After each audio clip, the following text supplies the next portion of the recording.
Samantala, timbog ang 20 Chinese national sa bayan ng Talacogon sa Agusan del Sur dahil sumano'y pag-ooperate ng iligal na online gambling at scamming na may kinalaman sa Pogo. Si Phil Goloran ng PTV Agusan del Sur sa sentro ng balita.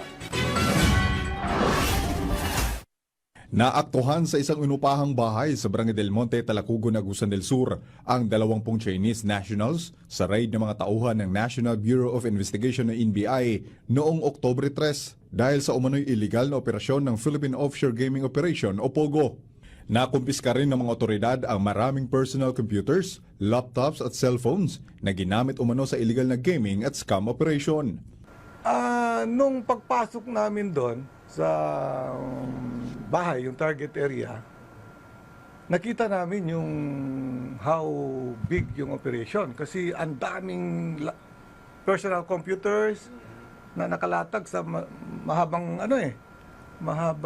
mesa. And they're busy, anong ginagawa nila doon lahat. So, makikita mo na it's a POGO operation.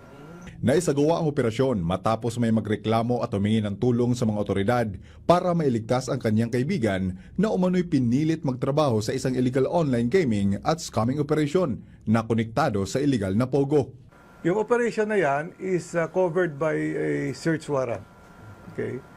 Kasi nag-conduct kami ng series of validations, surveillance.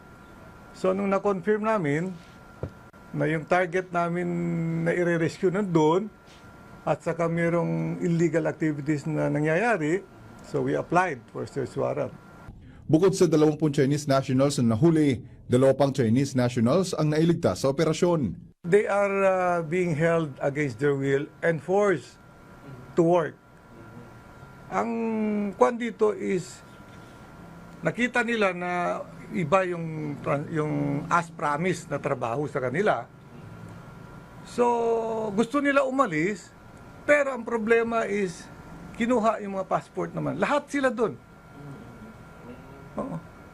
So, kung gusto mo umalis, you have to pay 100 to 200,000 pesos doon sa boss nila.